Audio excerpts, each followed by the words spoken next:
Some may be able to relate to him quite well.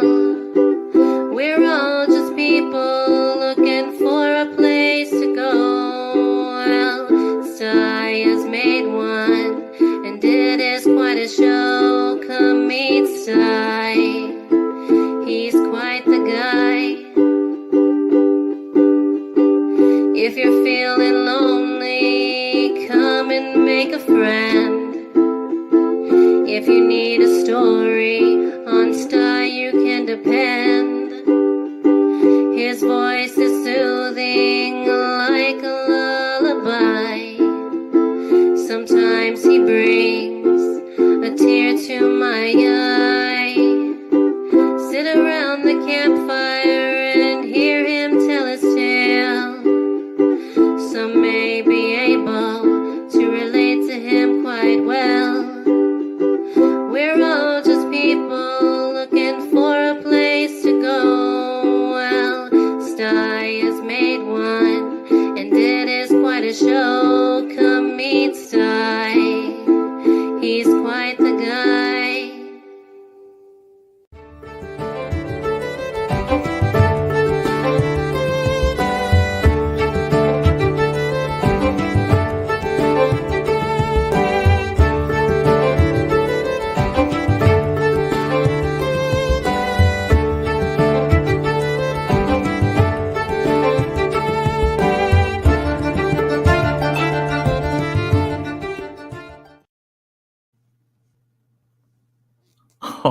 Hi, folks. Guess what? I lost my blue screen's gone. Doggone it. I was just telling my buddy Travis down in the basement that this happens on occasion. And the only way I can fix it is to totally shut down StreamYard and reboot it. But that doesn't mean the stream ends. So what I'm going to do before I do that is I'm going to pull my buddy Travis up here. There he is. Hey, Trav. Hey, my green screen's still working. Yeah, it didn't affect yours, did it? Nope. Look at this beautiful room I have to be in. I know, ain't that a lovely room? I might go play the piano later. I want to know who at StreamYard's house that is. That's my house. Yeah, when I first saw that, I used it once too, and I said, doggone it, I sure hope that's not a picture of one of the founders of StreamYard, because now I know what I'm paying for, not the software. Right. That's right. So, hey, say hi to these folks. Tell them about your channel while I reboot this thing for myself, okay? All right. I'll see you in a minute. Yeah, I'll be right back. All right. Hi, everybody. I guess I'm in charge of the Sty Shack for a few minutes here. So I'm Travis, Tales of a Campground host. And, well, most of you probably already know me, but if you don't, I spend my summers hosting a campground, Black Lake Campground in Northwest Wisconsin. My channel has got a lot of stuff, campground walkthroughs, things on camping etiquette. I do some technology reviews, stuff like that. But my family and I, the gist of it is we spend the summer living in a campground. We use our camper as a cabin. And nice shake you got there. Like that. But we live at the campground. I come home usually once a week, which is why I'm here today. And yeah. Oh, he's back. Don't tell him what we were talking about. Got you going right over here. On the other computer, I got tell him what I was saying. It was all good things, Sty. It was all about you. Oh, sure. I was telling you how empty your beer fridge is. What the heck? Oh boy. I gotta okay, we gotta shout out the folks that were over in that chat when we started up. There's Metal Music Maniac right off the bat. He says, oh yes, indeed, I remember sticker bushes. You just walk by them buggers on the path. Your pant legs full of them. Oh yeah, especially during deer season, your orange is covered in them. Yeah, you wait till I tell you this story. And there's Anthony Bressler. It is so good to see you, Anthony. And Kimberly Ferris, hugs, girl. Oh, so sweet to see you. J-Ron, hey, it's good to see you. Oh, yeah. And then Cinderloo. Oh, yeah. Oh, it's always nice to see you, Cinderloo. And then we got Justin Anderson. Awesome. Who else we got in here? Oh, there's Tim with Kirk Weber, Voyager Center. Hunting and stuff with J&J. Yes, hello. Oh, there's the newest one that jumped in the chat. And there's plain old Chuck. Hey, Chuck, long time no see. I don't know you. I don't know you, but I kind of sort of know you. I think he was talking to me. He might have been. But with Chuck, who knows? He might have been talking to himself. Yeah. He's looking in the mirror going, I know you. But I don't think I know you. Yeah. Who are you again? I kind of sort of know you. That's the way I've been feeling lately. I look in the mirror and I just go, I don't know who in the hell you are. Who are you? You know? The man in the mirror is not the man you're used to seeing? Yeah. No, I'm not. I'm nothing of what I used to be. Yeah. I'm still able to put a smile on. You know? Yeah. Sometimes it's tough, but yeah, got to keep a smile on if a person can, you know. I was gonna tell you got to tell me you got to let me know what your schedule looks like in the next couple of weeks. I might be, feeling rich and spending like $100 in gas and going up to the visitor center, and if so, I'll swing by and say hi.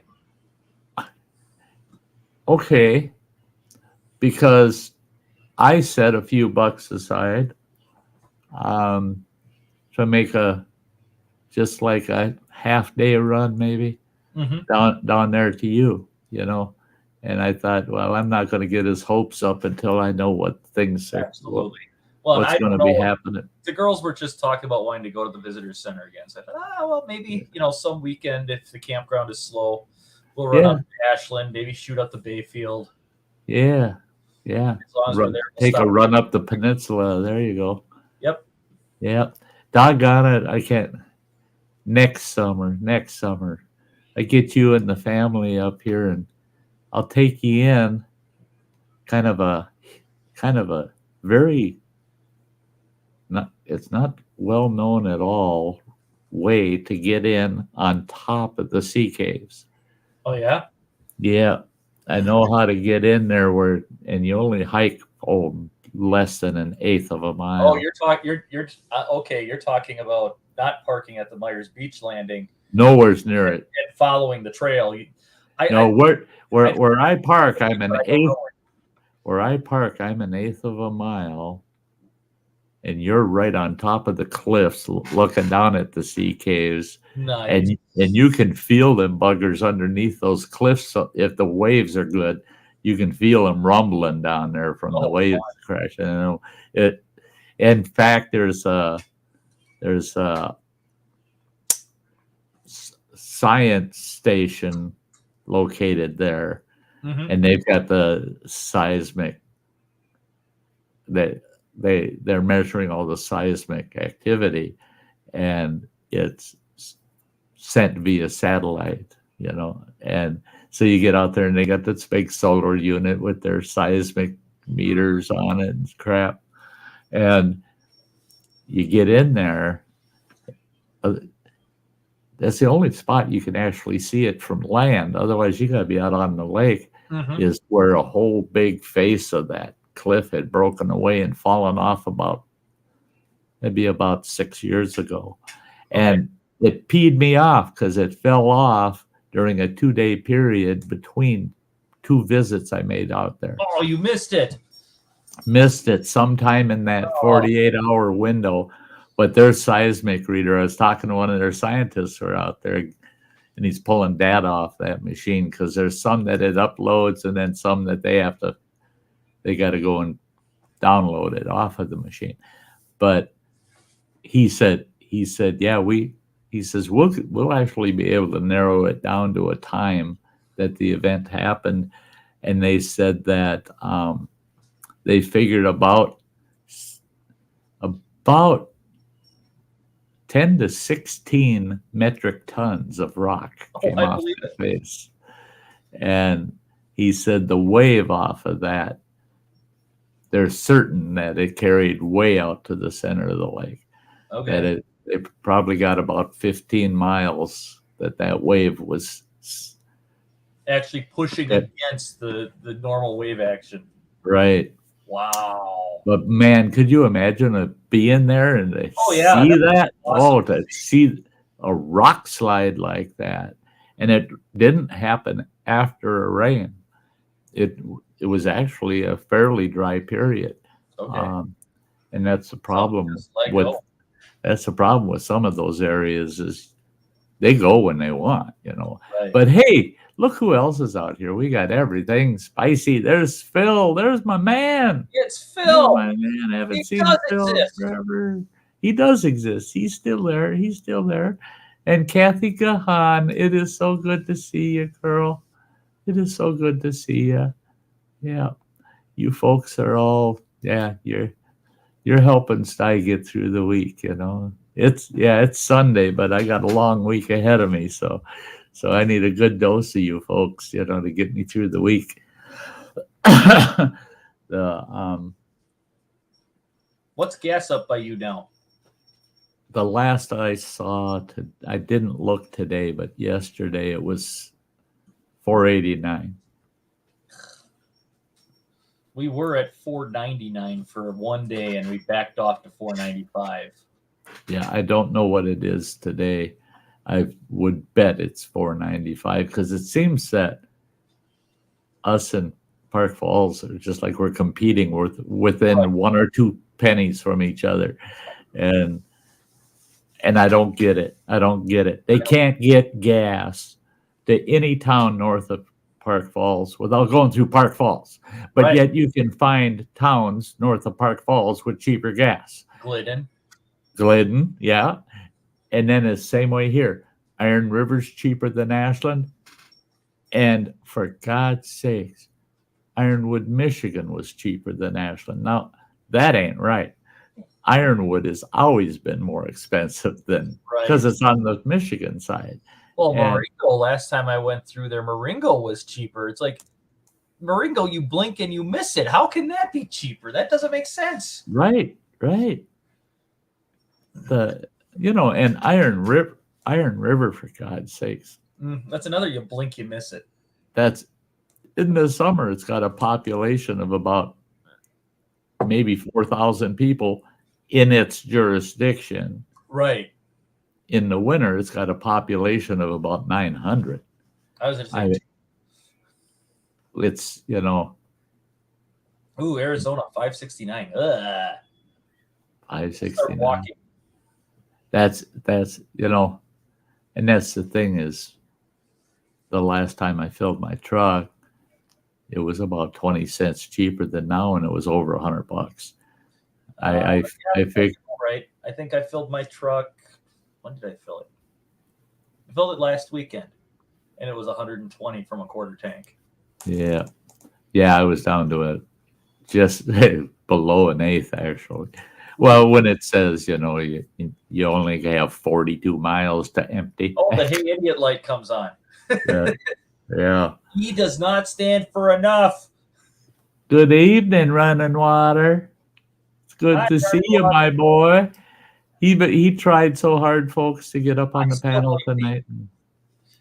I blame Beaner. Blame Beaner. Yeah, Beaner's getting even for not getting enough Mexican today, Yep. Yeah. It's Beaner's fault. Actually, Running fault. He didn't share enough Mexican. Hey, Rebecca, it's great to see you, girl. Aw. That's one thing. The best thing I can report on is I believe that was Wednesday night. or was it Thursday night? No, it's Thursday night. I didn't do a stream. I was in really rough shape this last week. I went through my last 4 radiation therapies, and they were jacked up. I mean, you can tell when that thing's pumping you with radiation because of the pitch. It changes, the sound changes. It goes from a hum, just a low, and then all of a sudden it goes, and you're like, yikes, what the hell is that hype? That's when you're getting juiced, right? Well, twice as long as any other treatment. The last 4 were twice as, the very last one was the longest. That was twice as long as the 3 before it. And yeah, they burned me up. StreamYard removed you from their page? From their Facebook page? What? I'll try tomorrow, Running Water, to get you a couple of contacts. You need to let these people know that they removed you from their page, because that ain't right. That ain't right. He's asked for some technical advice over on their Facebook page, and they just ignore it. They don't even respond in any sense whatsoever. And yeah, Running Water, I understand, but please don't do what we were talking about that one night. Please don't do that, because your case is so isolated. You know, I don't want anybody beating up StreamYard over here, okay? Let's just not do that, okay? Hey, Freeman James, it's great to see ya. Freeman James is in the house. It's good to see you. They let anybody in here, don't they? They'll let anybody in here, won't they? The heck, you left me in charge for 3 seconds. That was that's pretty bold, eh? That was. Holy cow. I tell you what, I've let a few fellas that were a lot worse than you could ever be. I mean, if you were like those fellas, you've left Phil in charge. that wouldn't be you. Oh, I've left Phil in charge. I know. Have a good night, Running Water. Yeah, you have a good one, Running Water. Like I said, let's get together, you and I. We get on the phone. Hey, yeah, I got to fill you in on some details. Top secret. Top secret. Well, it's pretty much all involves what's going on with my situation that I don't want to share with folks, because I get it.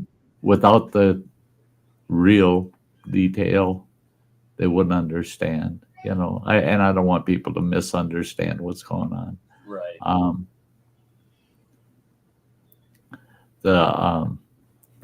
Superpowers. Yeah, I wish. If you give you had a superpower, which one would it be? For me? Yeah. Superpower. Oh hell, I don't know. I don't either. That every time someone asks me that question, I go, I don't know. I don't know what's, to me, if I were to be as healthy today as I was in 1984, that would be a superpower to me. Oh, yeah. Just to have that health back, my strength and stamina. And yeah.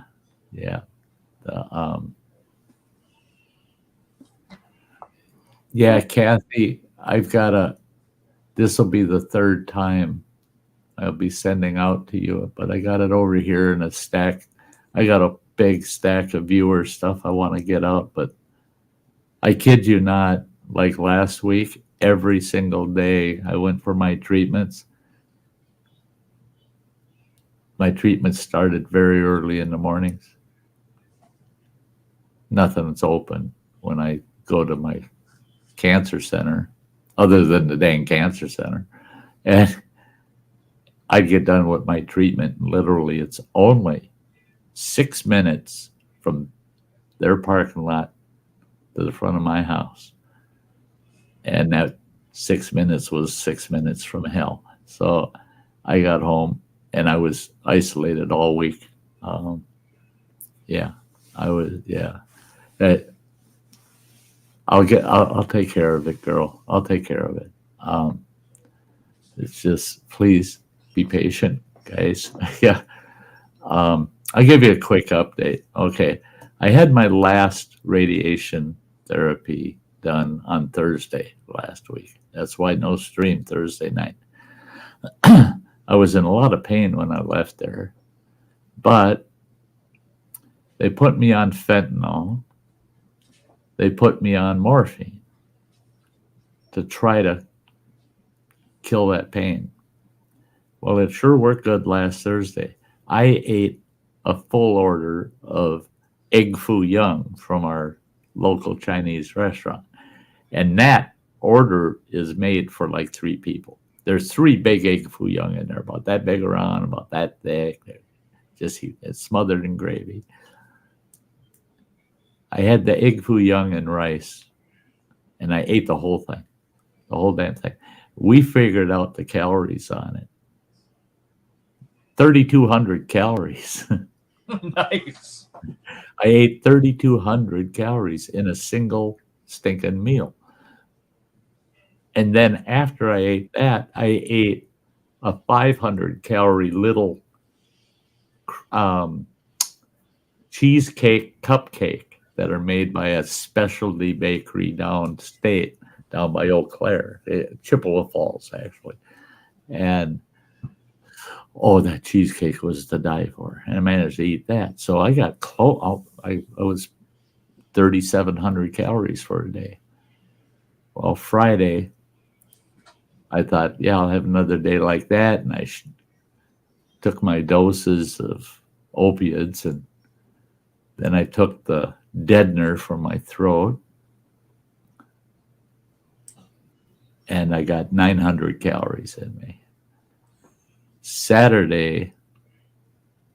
Yesterday was worse yet. I got 650 calories in me yesterday. Today isn't going as good as yesterday did. So far, I've gotten 4 ounces of coffee and about 3 ounces of water into me today. That's it. That's all. I can't swallow it, not because I'm unable to swallow. I can swallow it, but I can't bear the pain that goes with it. So the combination of fentanyl and morphine isn't doing the trick. It's not killing the pain. I was hoping it would soften it out, And so my morphine, I've got 1 dose left, 1 little dose left. It's not even a full dose, it's half a dose, but I'll use that tonight so I can sleep for a few hours. And and then my lidocaine for deadening the esophagus. That I've got half a dose of that left. So I'm saving that for tomorrow morning and hoping that I can take my pills, because I couldn't take my pills today at all. I could get them in my mouth, take a little sip of water. The moment I try to swallow it, the pain would be so bad that I just spit the pill out and say, don't even try, man. You don't want that going down the esophagus. The pain would be beyond reason. Hey, Matt J., it is awesome seeing you out there, my friend. Awesome. But so the bad news is, since Wednesday of last week, I've lost another 2 pounds. I'm down to 142 pounds right now. That's 1 pound. I'm only 1 pound over my bottom weight. And that's when they hospitalized me almost 2 months ago. On March 23rd, I was 141 pounds. And now I'm down to 142. Now, my cancer team told me, with no uncertain terms, if you can get enough down your throat to maintain your weight, they said, we'll be thrilled if you gain. We'll be thrilled. But if all you do is maintain your weight, we'll keep you off of a feeding tube. Well, that's when I was 154 pounds. Now I'm 142. So what do you think they're going to tell me tomorrow? Yeah, it was pretty uncertain terms, and I'll end up with a J tube and probably a feeding pump, which will make things even more difficult because that means I got to haul an IV pole around with me 24/7 with a feeding bag on it and feed myself 24 hours a day. Well, it runs in 3-hour cycles. It feeds you for about 2 hours, and then there's an hour break, and you put the fresh bag on, feeds you for 2 more, and then an hour break. So about every, well, I take that back. It feeds you for 2 hours, gives you an hour break. Then it feeds you for 2 hours, gives you an hour break. Then you switch back because there's 2 sessions per bag. The only real upside to having that feeding tube coming out of my side, which I will not like that shit, but but the only upside of that is I found out the cancer team prescribes your diet, what goes in that bag, what you're eating, basically. They prescribe it, and it's covered under my insurance. Well, that's awesome. So I won't have any grocery bills. I thought maybe you were going to tell me that, they were going to prescribe you pizza. Oh, God. I asked them, can I put crap in my magic bullet and pour it in there? No, you can't be doing that. That's exactly where my mind went. Can I puree a steak and stick it in there? And they said, technically you probably could. They said I wouldn't be able to do any long-grained meats like steak. Oh. But they said like ground beef, if it's pureed, I could probably get away with. They said, but what's the point? And I go, because I like my meat. And they said, it's not going in here. You're not going to taste it anyways. You're never going to taste it. And you'll feel satisfied but not full. You'll always feel like you're not hungry. Right. And yeah, magic bullets are magic. They are. Man. I love them. I love them, man.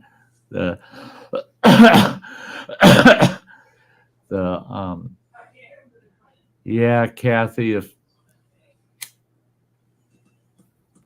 I just don't want it done. It's those kind of procedures, those things that for me in my lifestyle just don't seem to work well with me, with my personality type. I don't, because I see it as being restrictive. And it is restrictive. I got to tape that feeding line to my rib cage. Then I got to use a body wrap around my torso to totally protect that line before I go do anything. Give a steak a lick. Yeah, lick a steak. See, that's what I was thinking. If I ground something like a steak up and I could smell it and I know it's tasting good, and I'm going to put that through that damn tube, I could keep a chunk out on the end of a fork and just suck on it. Just suck on it once in a while just to get those flavors off of it. You can do that anyways. Doesn't matter that it's not steak going. I mean, come on. We'll make Why steak not? sickles. Steak sickles. There you go. I like that idea. So what are you living on, Sty? Steak sickles. Yeah. Yeah. Yeah. Yesterday I had a pork chop sickle. Yeah. It's supposed to be a chicken leg sickle. I feel it's at a difficult stage right now because I have no strength or stamina left at all. I went down to a little neighborhood store It's only about a 5-minute drive from here. And just getting out to the truck, getting out of the truck, going into the store, not in there for, I wasn't even in there 5 minutes, and back out to the truck, drove home, parked, and I felt like I wasn't even going to make it to the porch to get in the house. So that ain't good. That ain't good. It's at that point where I'll just be blunt about it because I told you guys I would be. But I'm starting to feel feeble, and not feeble-minded, by the way, just physically feeble.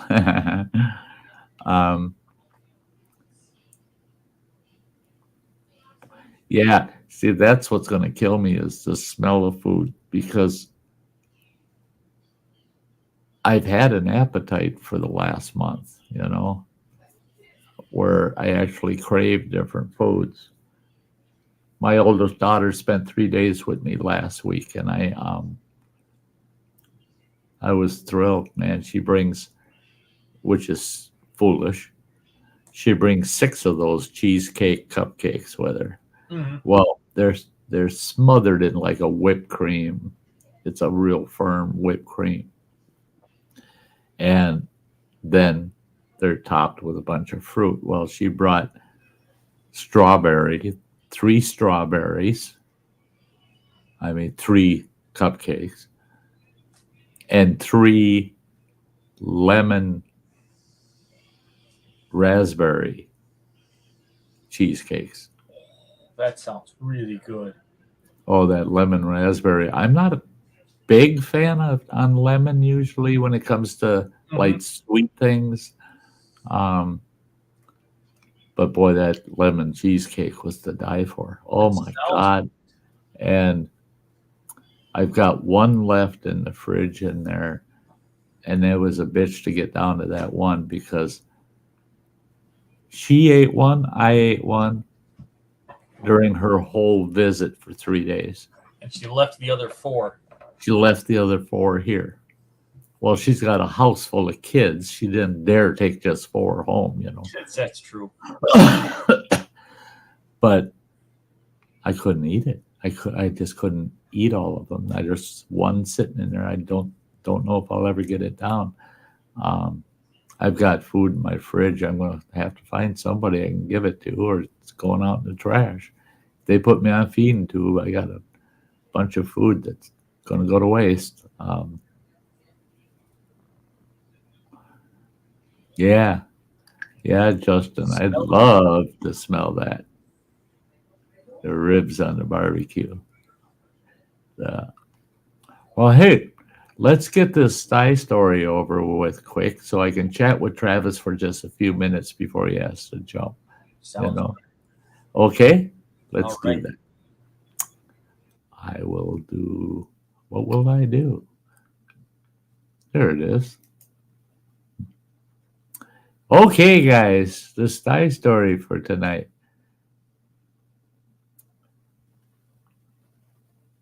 Sticker Bush Hill. All right. Sticker Bush Hill. Boy, we're turning the clock back. This goes way back to the 1960s. Early mid 60s. 1964, 65. I would think that's about right. Well, we moved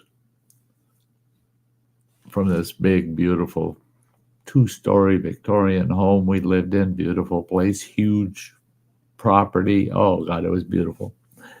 We had to move out of that place because the town wanted a mini mall built where our property was. So basically, they took the property by eminent domain and paid my folks market value for it. And they bought a different house. So we moved to this different house.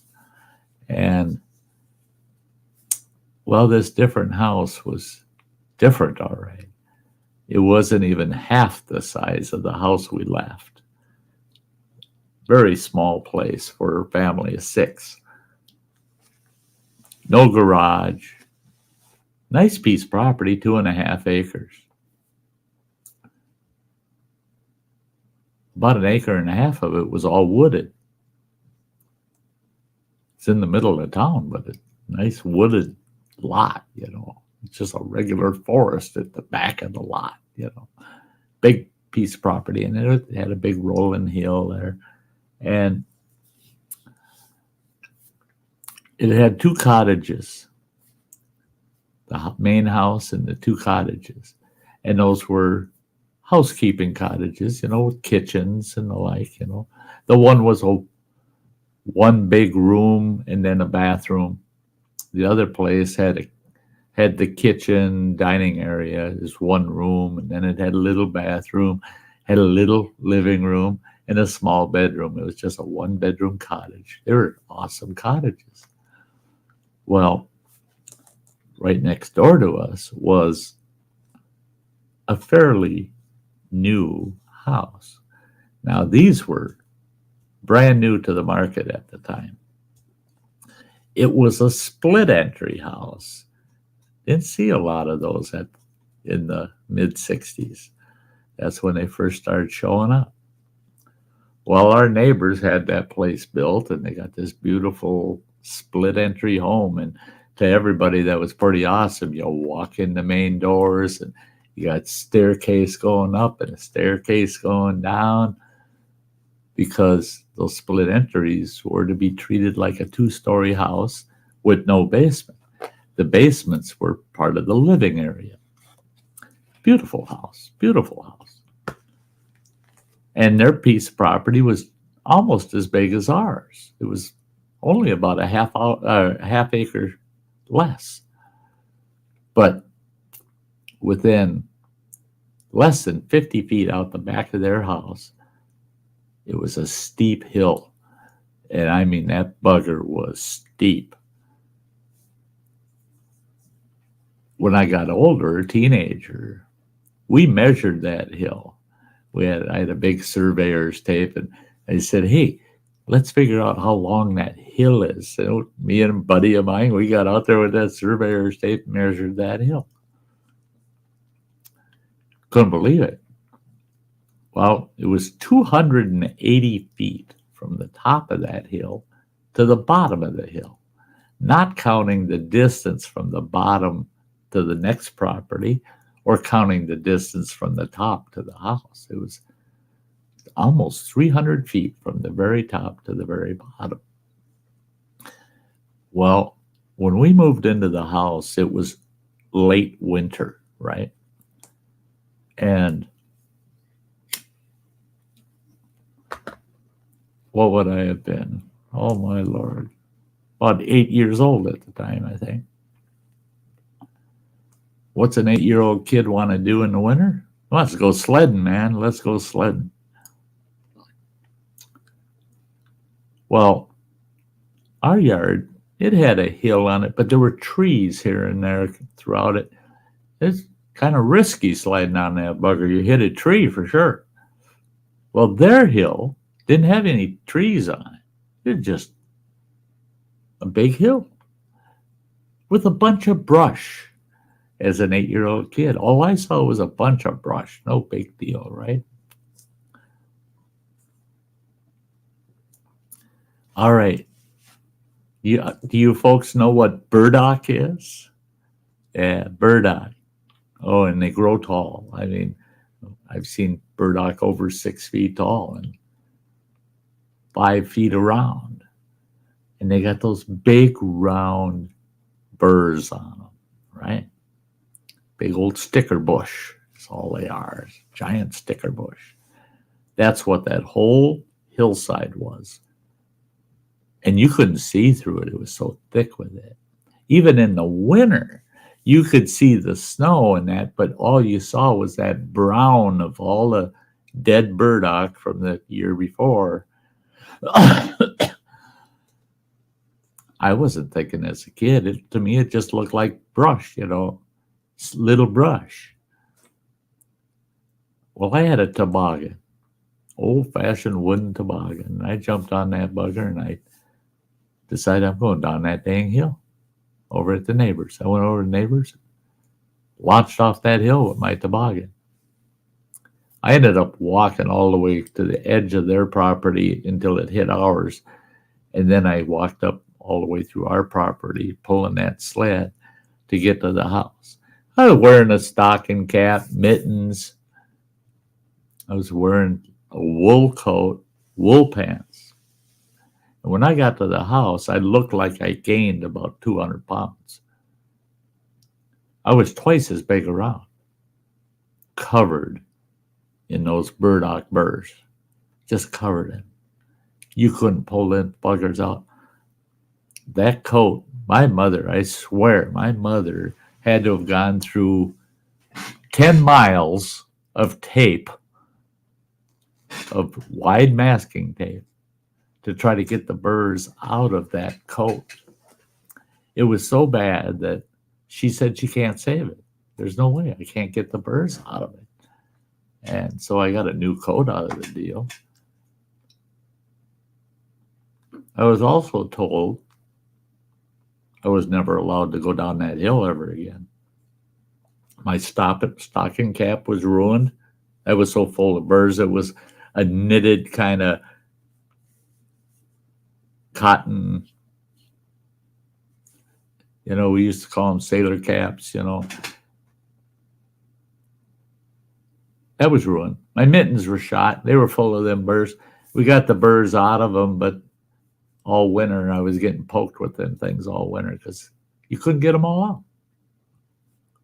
Well, in school, I'm telling all the kids in school, because I didn't change schools. We lived in the same town that we started in. And I'm telling all the kids in school, oh man, you ain't brave until you've slid down Sticker Bush Hill. And they're all like, well, what the heck is Sticker Bush Hill?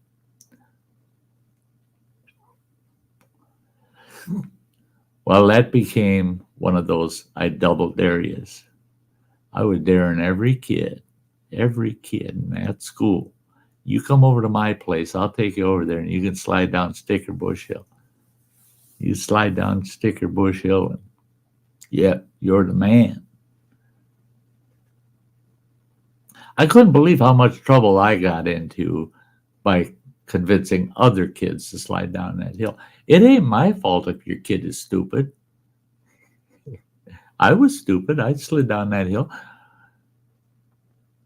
Nobody blamed my parents for me being stupid to sliding down that hill. So why was everybody blaming me for talking these other kids into, I bet you won't go down Sticker Bush Hill? And I'm telling you, 25, 30 years later, we're all adults, right? We run into each other and go, man, I haven't seen you since we were growing up in the old neighborhood. And they go, yep. I'll never forget growing up in that neighborhood. And I tell them, yeah, it was pretty interesting. We had a lot of interesting times. They said, especially Sticker Bush Hill. They still knew it by name. Sticker Bush Hill. Well, it got to the point where the challenges were just getting bigger and bigger. The wooden toboggan I went down on, that thing was made to have 6 people put on it. 6 adults on it. The thing was long. It was like 10, 12 feet long. So we were making side bets, not with money, but with candy and things, or a toy that you had that some other kid would just love to have. And he'd say, I'll bet you that toy against you going down that hill. I bet you won't go down that hill. Well, I managed to get 5 kids that said, we'll go down that hill on your toboggan. I had to get each of them a big bag of candy to do it. This is no kidding.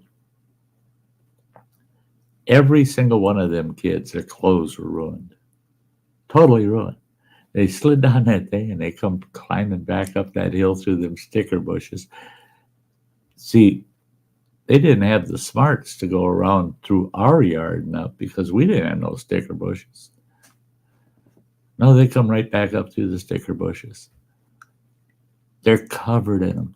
The girls had balls of the burrs in their hair. The one girl, I felt so bad. They had to give her a short boy cut because they couldn't get the burrs out of her hair. They weren't able to get them out. So she almost got a buzz cut because of Sticker Bush Hill. Yeah. Well, I came up with a rig, and all these kids were getting wise. You know, you run out of people that are dumb enough to do it. So they turned the tables on me. And they told me, Saturday, we'll all meet up over here at Sticker Bush Hill and Sty. We didn't get to see you go down it. I said, but I did. Just ask my mother. And she wasn't going to like being asked about it either because it cost her a few bucks to replace my coat, and my mittens, and my hat.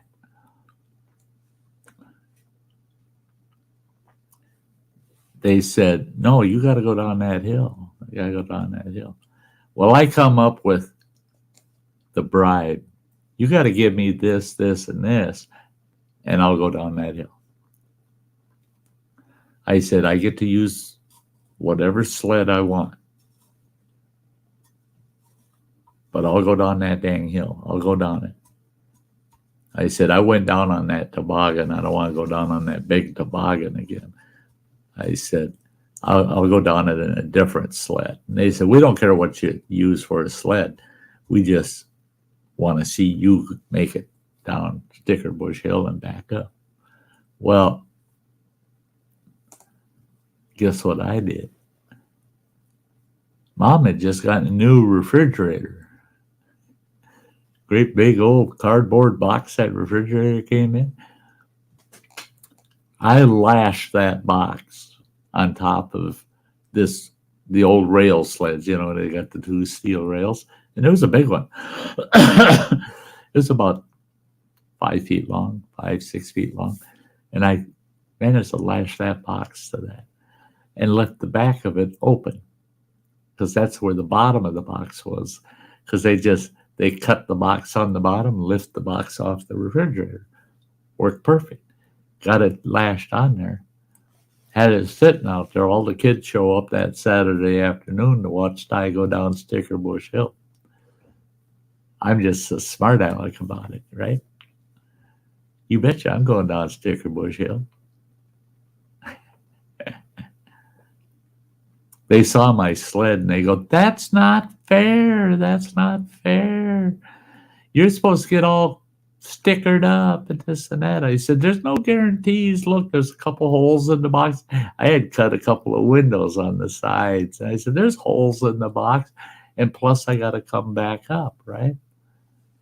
They said, yeah. They said, okay, fine. He's got to come back up through them sticker bushes.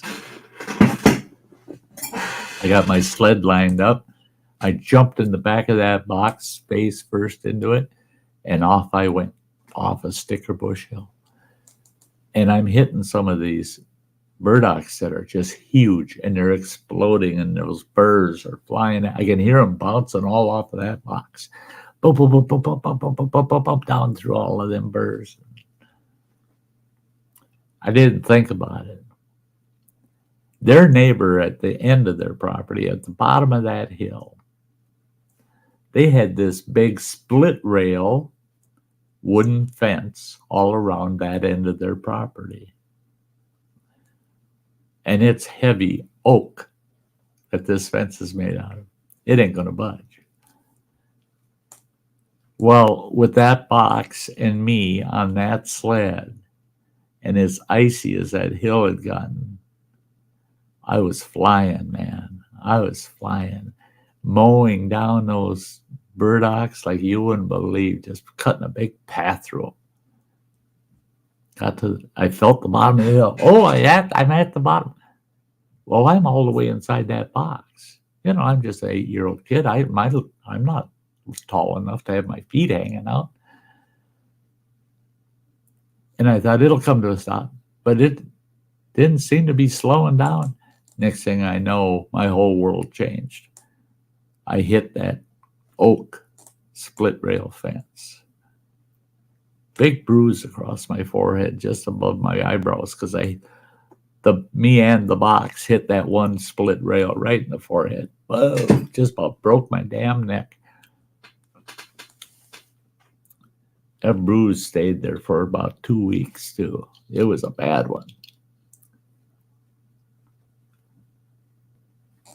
I rolled to my side. Box tipped over on its side. I laid in there for a while. I could hear them kids up there going, "You don't get these things you wanted unless you come back up through the sticker bushes." They got upset with me. They didn't realize I had the 2 holes where the windows were, and about 1.5 feet, 2 feet behind those holes, there were 2 smaller holes cut that were oval, about that big, maybe 4 inches long and 2 inches wide. I go back to the box. I stand the box up, lift it up, drop it over my head, put my hands in those holes, pick them up, and I could look right out one of those windows. And off I went, heading up Sticker Bush Hill. Me and my box and my sled tied to my belt, getting pulled behind me.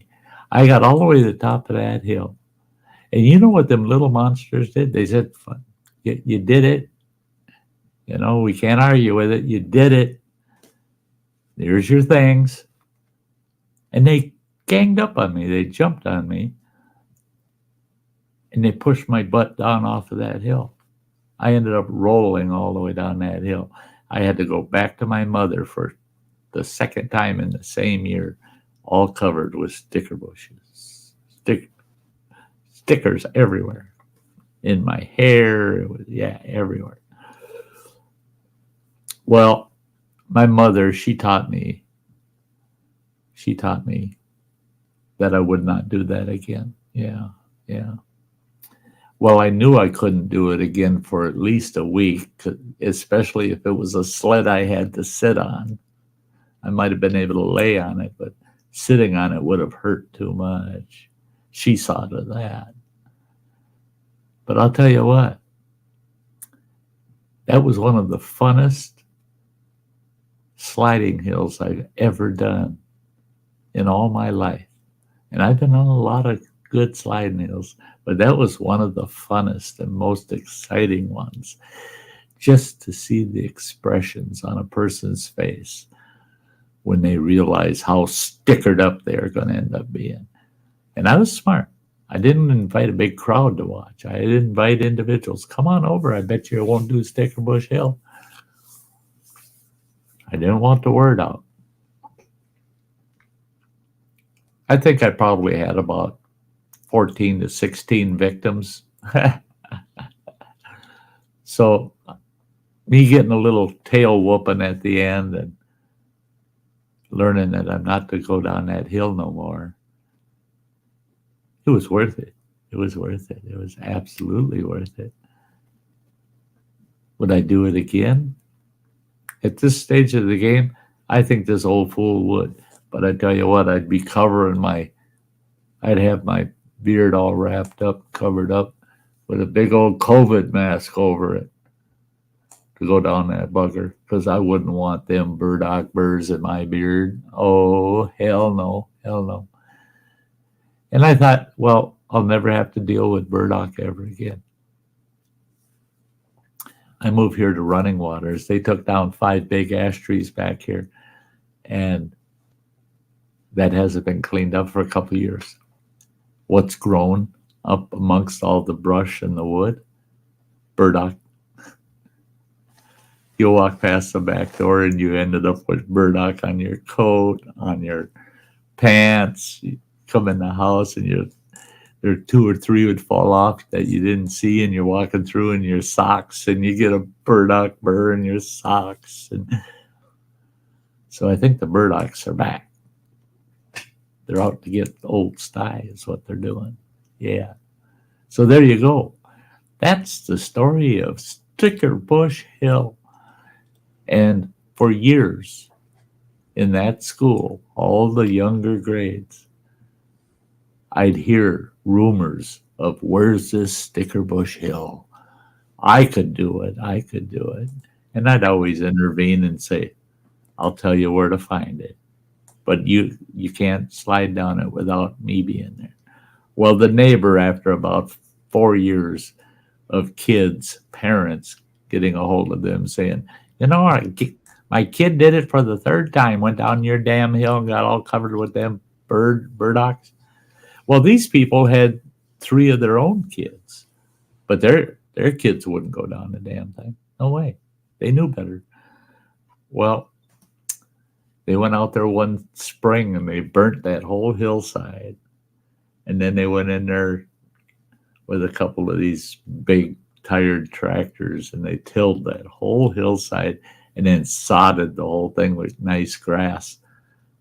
Big mistake. Future Sty stories. If you can't slide on it, wheels work just as good. Yeah. We'll get to that someday. We'll get to a couple of those Sty stories down the road. So there's your Sty story for tonight. Hope you enjoyed. Yeah. That was great. I run into that out camping at times,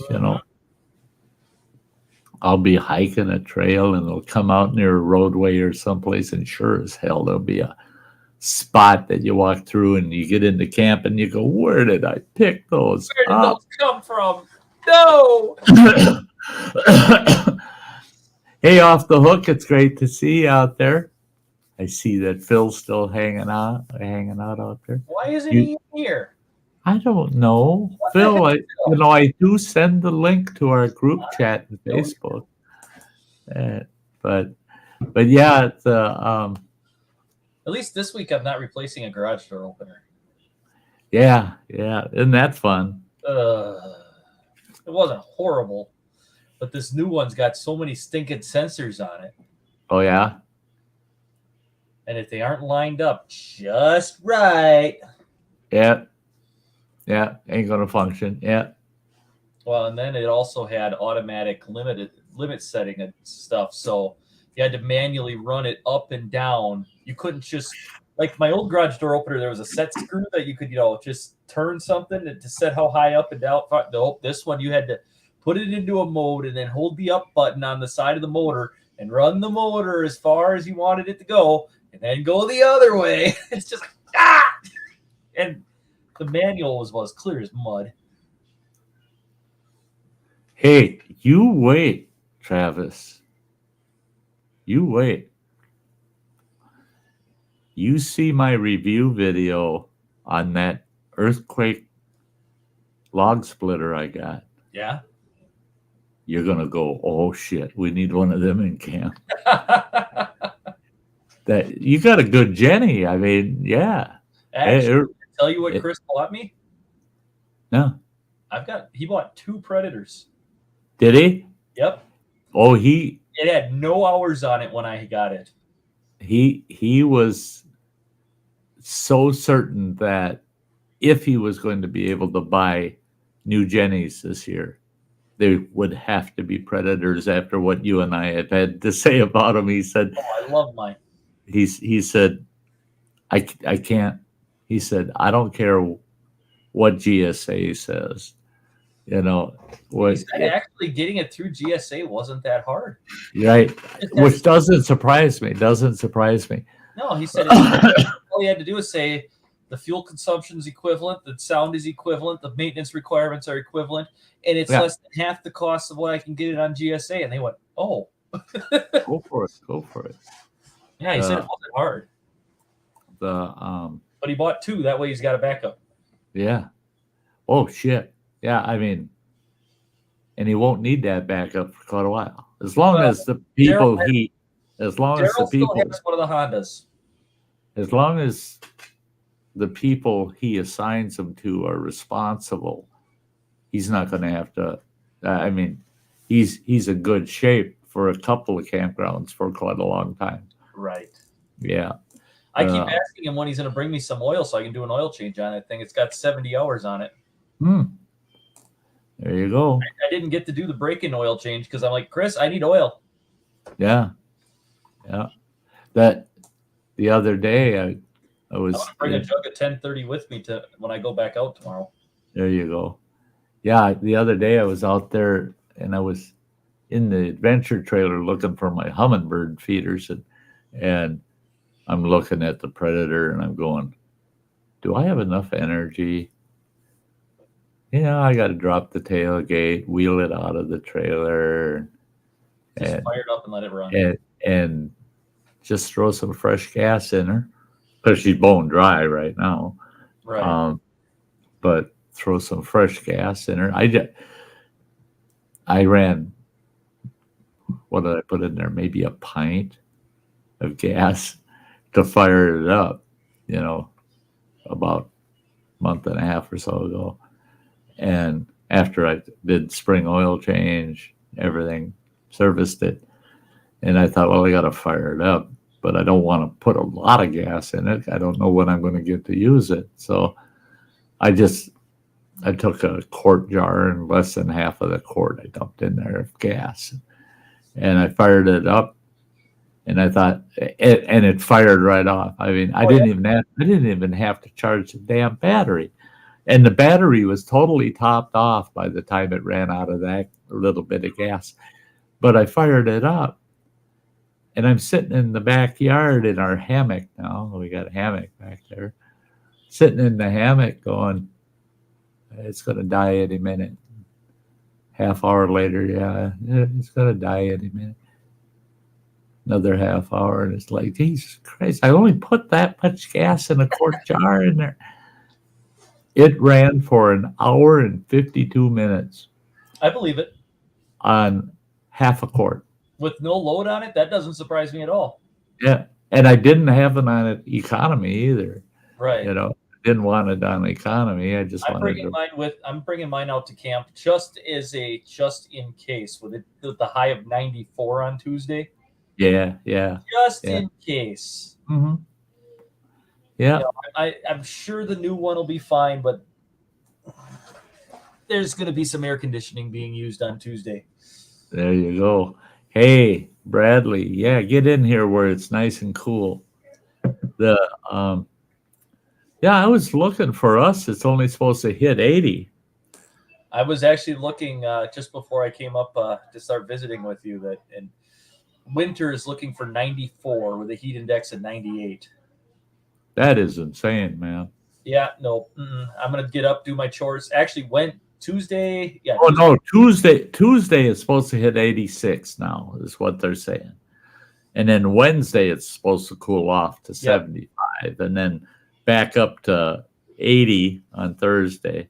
Right. So it's going to be in the 80s up here, which is fine with me. I mean, it depends on how I feel and what they're going to do with me tomorrow. Right.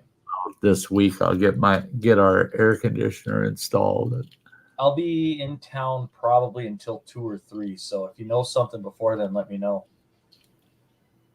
What? Tomorrow I'm going back to camp. So if you know something about after visiting your doctor. To update you. Yeah, keep you up to date. Come on. Well, I figure if I send you a text or a Facebook message, you'll get it within a day or two. Yeah. Bradley says it's supposed to be 95 for a high for him tomorrow. It's 87 right now. Yeah. Sundown, after sundown, and it's 87. Yeah. I am so glad I moved in with running water here because this house stays cool. It stays cool, and he's got the big ceiling fans in here. Right. And, so it's pretty damn comfortable. 67 here right now, Bradley. Ha! And that's without an air conditioner. Yeah. Yeah, the ambient temp. That's the outdoor temperature right now. It's only 54 here in Ashland. Really? We got a breeze coming off of the bay. Oh, that'll do it. And yeah, it brings the temp right down along the coastline here. Really? Because my wind's out of the south. That's interesting. Yeah. Well, see, it's weird because I get that a lot from folks that are Hayward, your direction, saying, well, wait a minute.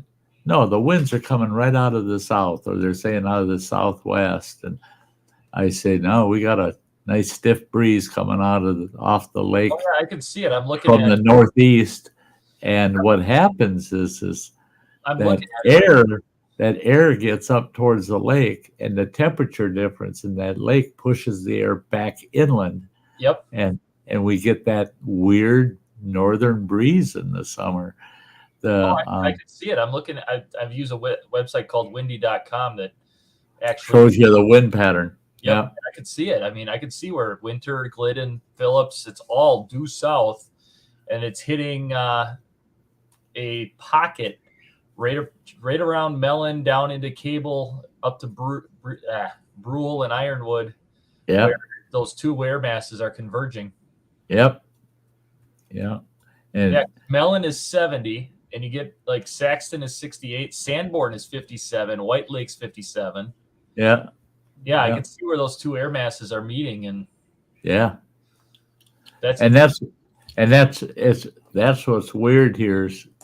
That's why our severe weather, typically just south of us, we can watch it go south of us, just raise and gain, or it goes north of us, it goes across the lake, which is going to be fun to watch. Yeah, I'm hoping that, because I'm not going to be able to do much else, I'm hoping that this, after my surgery, the recovery there, that I'll have the opportunity to sneak down, go out on the wharf, on the old ore dock, when we got some of the lake storms going across the Apostle Islands. It'd be fun to go down there and try to film some of it. That would be. Bradley says, who are you suing? You look like you're in an attorney's office. Those aren't law books. Those are shy of the law books. That's the complete collective works of the Sty Stories. Actually, pretty damn close. I got this ongoing project trying to just cut the Sty Stories out of my videos, and I'm trying to do them in volumes, and each volume has 6 chapters. Each chapter has 4 Sty Stories, and then what I'm doing is I'm editing it down and getting rid of all the typical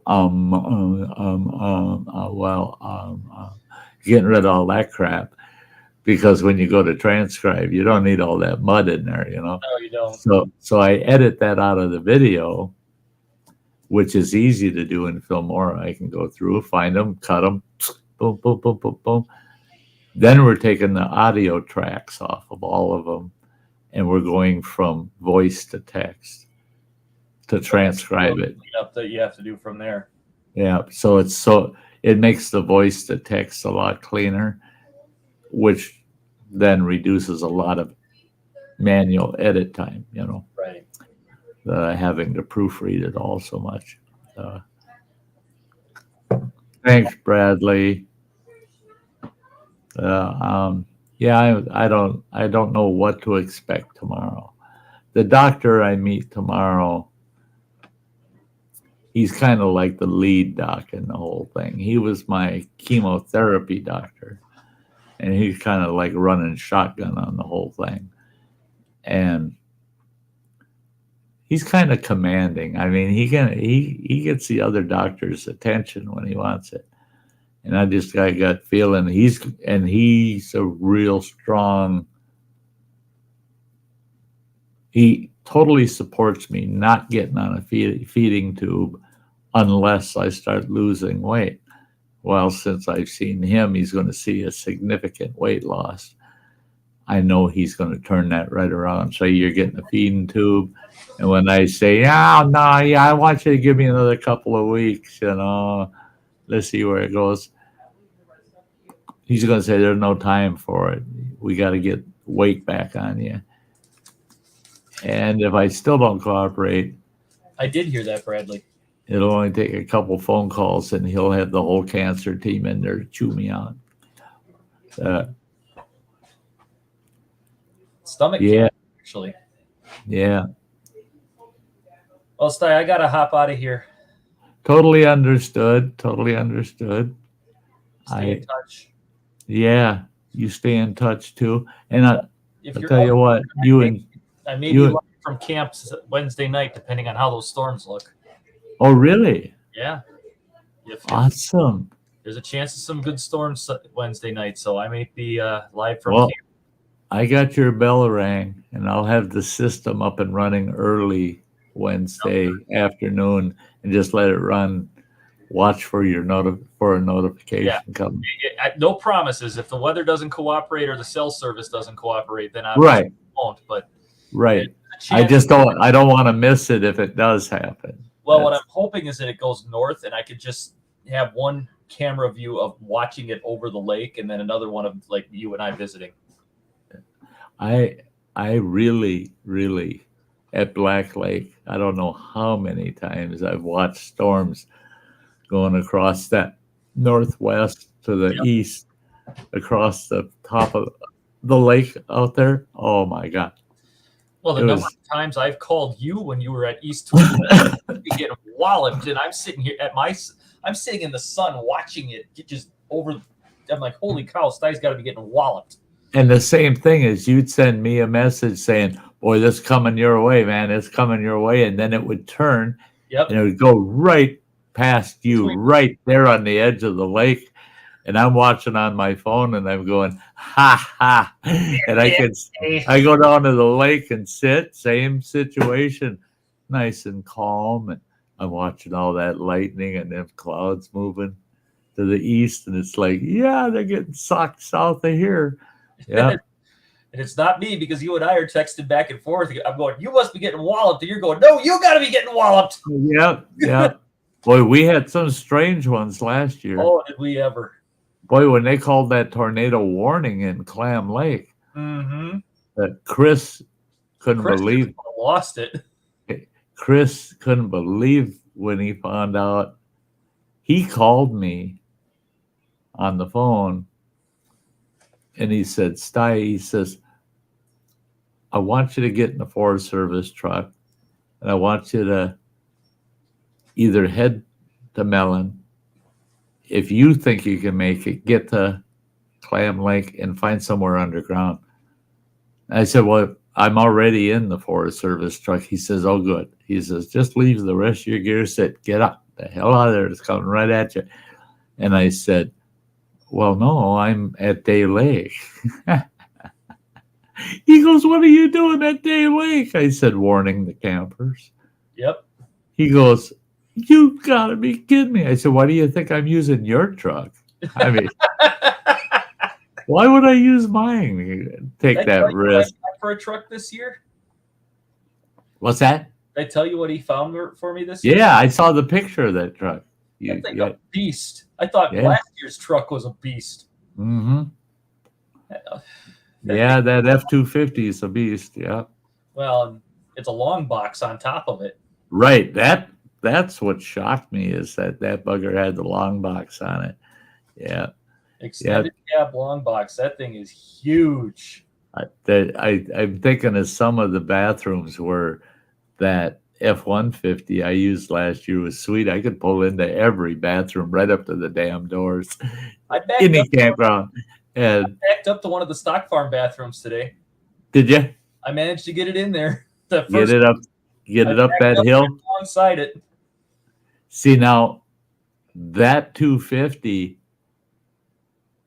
you'd have to get an extra full length of line for the pressure washer at Beaver Lake for that one that sits on that hill. Oh, yeah. Because you ain't getting a truck in there. Just Not that the truck. the 150, I had to jockey back and forth like 3 times just to get it lined up. I could back up that hill, and there's no space in there. There's no way you'd get that 250 with a long box on it. You'd never get up there. You'd have to have half the truck off the culvert in the ditch on one side, and you'd be all kitty wampus, and you'd be tearing the ground all up trying to back up in there. I think I saw that truck, and I'm like, "Ooh, glad I did get something like that, man." No, that's too much truck. I actually asked him because Dave is in Park Falls now. Yeah. And Dave's truck is just sitting out over in Hayward. I said, "You going to trade me trucks?" And he said, "No, for now I'm going to leave you with that one." Hi, Samantha. Hi, Sam. Yeah, I asked him. I said, "So now, are you going to trade me trucks so I got something a little more gas friendly?" And he said, "I think I'm going to leave you with this one for now. But if things go sideways, that's my plan, is to swap out trucks." Yeah. Dave's truck wouldn't be too bad. No, it was a V6 crew cab 15 Ram. Yeah, his was a pretty good truck. Yeah. Hey, Native Kutsa, good to see ya. Boy, there's a lot of things about the campground that I've been jonesing about and missing, and I think of some of the return campers that are there every year at the same month, same week, every year. And there's 3 of them that I met last year that they've already done their early season stay, and I missed them, of course.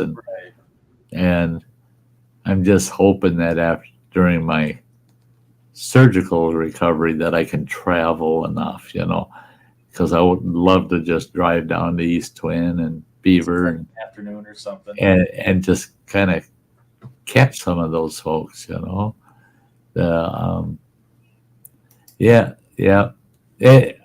I don't think people really can realize it till they've done it, but that hosting can be pretty rewarding at times. You get to meet some pretty awesome people out there.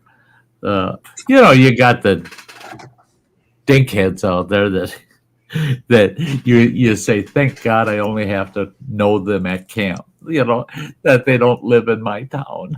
I don't have to deal with them on a daily basis. Yeah. Well, you enjoy camp. I will.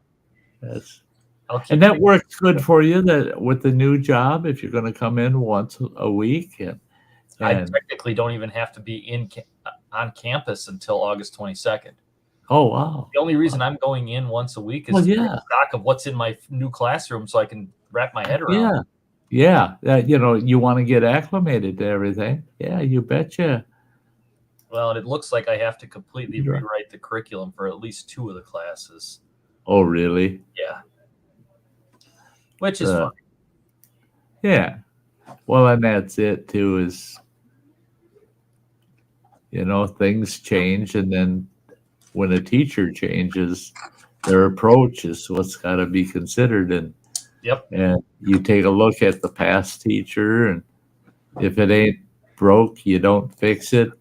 And if it's weak, get a Band-Aid on that bugger right away, and then it makes your life a lot easier. The 9th grade science, I was flat out told, you need to pick a textbook for this because I don't have one. Oh, no. I'm like, great. What happened to providing my work materials here? Give me what you used to do so I can build off of it. Yeah. Well, and that's cool, though, that you got a teaching position in science when that was your forte to start with, Right. And, I get the whole thing with the private school. That was kind of sweet. The nature of the job was sweet, working conditions and management issues and things may not have been as sweet, but the nature of your teaching position was pretty unique. It was. And I'm going to miss the kids and the position. Oh, yeah, absolutely. Yeah. It's Yeah. See, and that's the way I was with the two tribes that I worked full time with. All those staff members, man, they became like family, Yeah. And yeah, that was the tough part, leaving those positions. I didn't want to give them up, All right. Hey, Well, you have a good night, Sty. I'm gonna jump out of here. you have a good night and a good week at camp. Yep. And if things look like they're gonna rock on Wednesday, I'll let you know ahead of time. Oh, that'd be nice. Yeah, quick text or message. Yeah, that'd be cool. That'd be All cool. right. We'll talk to you later. You bet. We'll Bye. see ya, buddy. Yeah. Yeah, folks, if you haven't got Trails of a Campground Host, look them up. Yep. Great channel. Great channel. Him and his wife and his two girls and his boy are just wonderful family. Wonderful family. Hey, Nick. Good to see you there, buddy. Let the fun begin. Yeah. Yeah, I'm surprised I'm holding up as well as I am tonight. I didn't think I was gonna last an hour, and we're doing her. We're doing her. Yeah, Native Kutsa. It's. I'm at a rough stage right now. At a really rough stage. Yeah. I'm in the pain stage of this game. Yeah. They put me on fentanyl and morphine, and it's not doing the trick. Yeah, the pain's too much. Yesterday was a rough day. 650 calories is all it could get me. But it was a much better day than today was. The day started out good, but went downhill real quick. Yeah, I haven't had any calories today. I had 4 ounces of coffee and about a little over 3 ounces of water.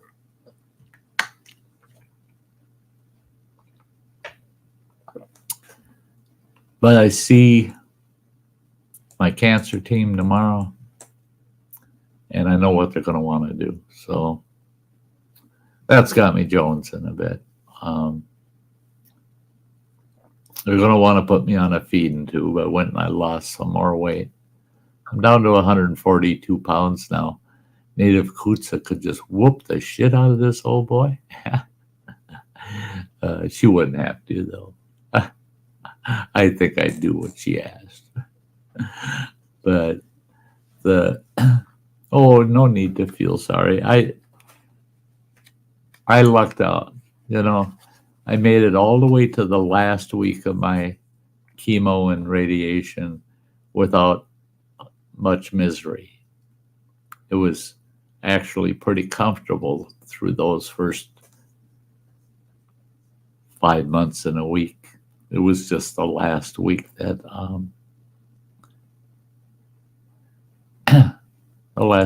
was rough.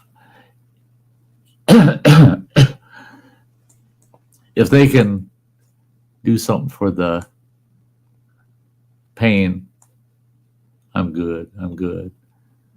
And I'm just hoping that everything stays the way they anticipate it, that after the surgery step, I got a 60 to 80% chance of no reoccurrence of cancer for 5 to 20 years. So that's all I want. That's all I want out of it. I'm going through a miserable stage to have a few extra good years, Yeah, I'm going to go for it.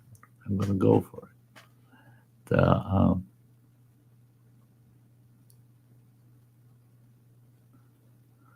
I'm only 20 pounds more than Native Coots. Yeah, she could whoop me. She could whoop me, I guarantee it. I couldn't believe it today. Actual distance I walked today in feet was probably about 120 feet. is all I walked in distance. And it felt like I hiked 10 miles with a heavy pack.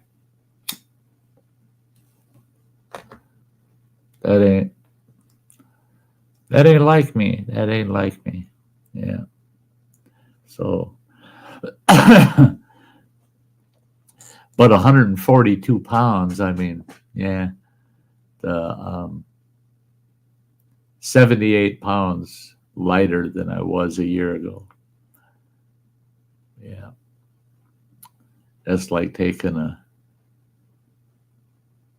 having a teenager on my back and I just kicked them off. You would think that I'd be just so light on my feet, you know. That's the way I expected it. Man, you lose all that weight, man, you feel like you're light on your feet. No, I'm still, yeah. And then you can probably tell I've worn this shirt on many of my streams. You never could see skin. I've lost 2/3 of my beard. And I really, really love my camera. It doesn't betray my beard. But you can see my fingers through the beard, how thin it is. You could never see my fingers until they came out of the beard before. Yeah. Thinned out to nothing. But up until about 3 days ago, didn't matter what time of day. If I ran a comb or a brush through my beard, I'd have a handful of between 20 and 40 beard hairs every time I ran a brush or comb through it. And so I was losing a lot of beard every day. Now, the last 3 days, I run a brush or comb through it. I might get 3 to 5 hairs is all that's falling out now. Where it was falling out so fast, I thought, oh, it's gone real quick here.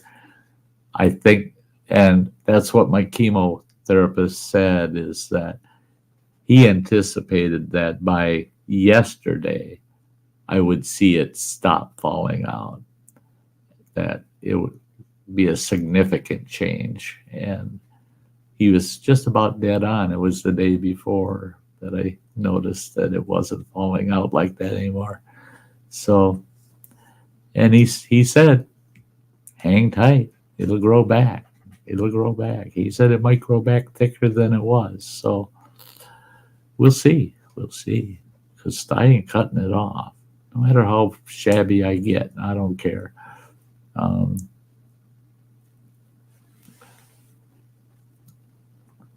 I feel for people that got to look at me, but I don't feel for myself because I don't care what I look like. Hey, Joran, Shadow Scout Swedes in the house. It's good to see you. Gosh, it's good to see you. Yeah, Cullen. Did I miss Cullen earlier? Cullen's out of Ireland. Yes, sir. Yep. My dear friends from all over the world. Yeah. That's what keeps this old boy going, is the fact that I've got all these great followers. And love you all. And I have to say, for me, YouTube proved to be a lot more than what I thought it would be. Yeah. And, it's provided a lot over the years. Yeah. I'm just looking over here at some of my overlays and things that here's one that I like. We only live once, Snoopy. Snoopy says, wrong. We only die once. We live every day. Absolutely. I love that one. Yeah. I'm looking at these old overlays, man. I got overlays from 2 years ago still up here on his. Oh boy. Oh boy. Good old YouTube. I don't know if Samantha Lee's still out there in the chat or not. I hope the girl's getting a little bit of time to have some fun and play with her new cord stick.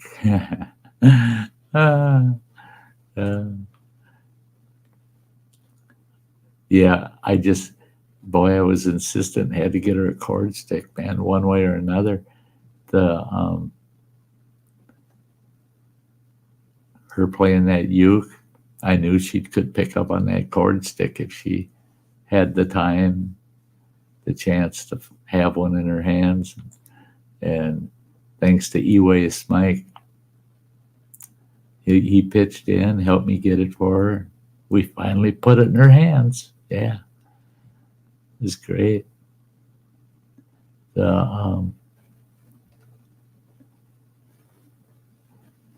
Yeah, Yoren, I've been catching your videos, pal. I haven't been commenting, but I've been catching them. I sit on the couch here, I would say over 60% of my day is just spent sitting here on the couch, and I run YouTube on one TV and I'm watching something on another, or trying to play PlayStation. I'm having a hard time playing PlayStation either. I can only sit in one position just so long, and unless I'm sitting on my comfy life pillow. Yeah, Colin, Samantha Lee is awesome. She is awesome. She holds a special place in this old boy's heart. When she wrote the theme song for my channel,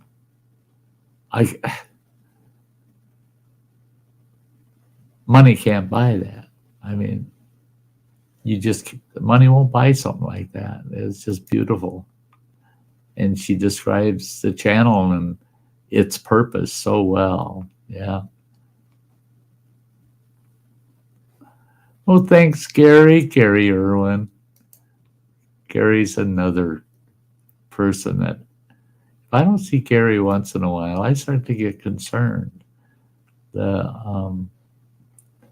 Yeah, I think about you folks a lot. Last summer I thought was tough because I was in a remote location and there was very little I could do. I could get on my phone and I could watch a few videos, folks, what they're posting, what they're putting up. And I watched a few lives. I managed to actually get on a panel once in a while last summer, but it was so iffy all the time. And I was getting kind of burned out. I loved it out at camp, loved it there. I didn't love the fact I couldn't reach you folks. I couldn't talk to you guys. I did not like that. And now I'm going through this business and it's tough. It's tough. Last week was a tough week to get through, and I would watch videos people would post. Once in a great while, timing would be right, and I'd catch a live stream, and I could watch it on TV, on my TV, and but so many days not even up to chatting, or if I had to handle more than one or two buttons, I wasn't doing it. But this whole experience has proved to me that the one thing I still got a smile. I still put a smile on my face.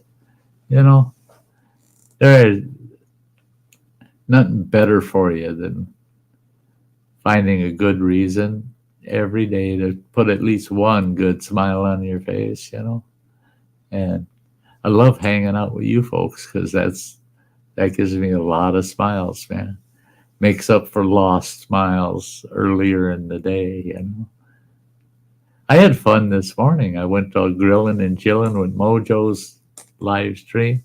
Watched him make his breakfast. Made up really nice, nice burritos for breakfast. And then yesterday was special. Saturday mornings, it doesn't matter how sick I am. I gotta watch Grilling and Chilling with Mojo on Saturday mornings for his breakfast.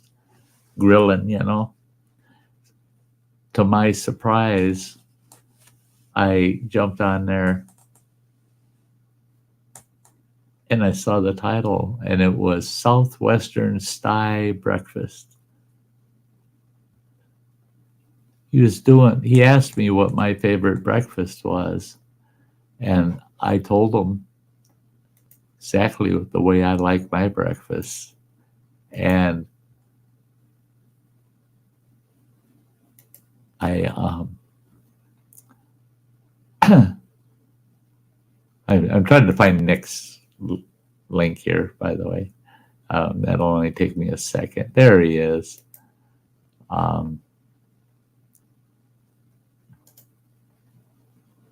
Boom, boom. There it is. There it is. Yeah, just sent it to you, Nick. But yeah, I lost my frame of thought. Hey, while we're waiting for Nick, I got to play this real quick. These are my channel members. These folks are great. They've been sticking it out with me all through this ordeal. It's been wonderful. It's been wonderful.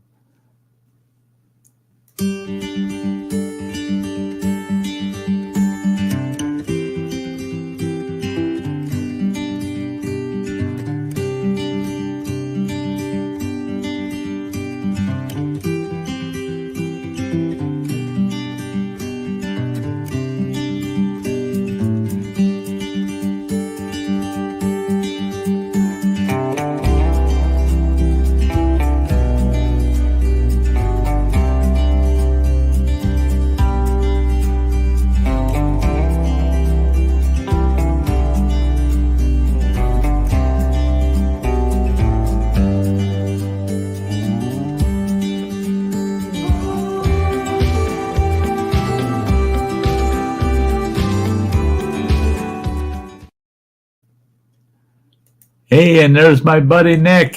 Hey. Yeah, you old codger. Hey. How you doing? Yeah, I'm holding in there. I'm holding in there. Yeah. Yeah. So You know I'm still going to take the piss out of you, don't you?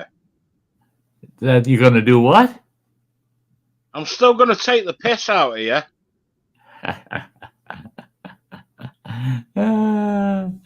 Hey, you know, and I tell people that, you know, just because one thing changes, everything don't have to change, you know. That's I want to see the world go on as it always does. This is just something added to the mix, you know. Yeah, what the hell? Yeah, you gotta move ahead all the time, you know. God, mate, I got slapped by my mate's sister today.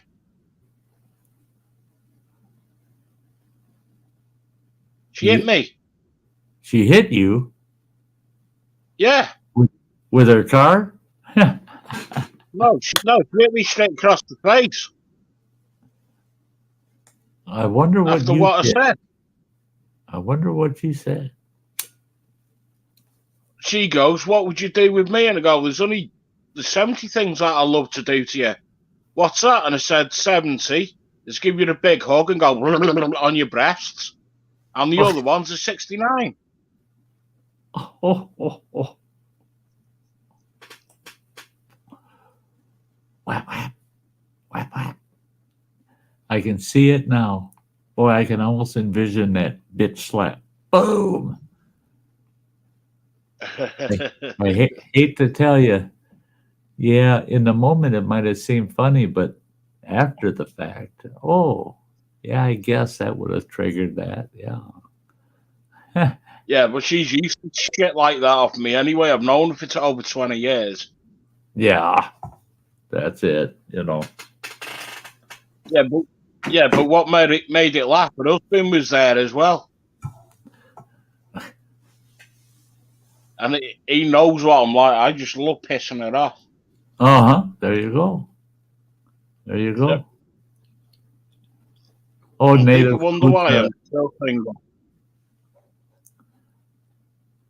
the native Kutsa, sweetie. I shout everybody out, and especially you. I mean, she is one of the. She's a strong woman. She's got a soft heart, but she's a strong woman, boy. Yeah. I tell you what, I sure wish I would have known her earlier in life, boy. Hey, Hike with Mike. It's great to see you, buddy. Yeah, Mike. Yeah. Yeah, I talked to this fella that I've known him quite a few years. Oh God, probably 25 years now I've known him.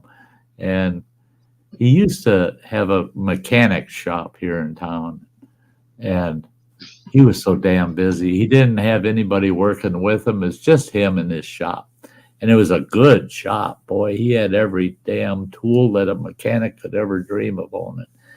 And he was so good.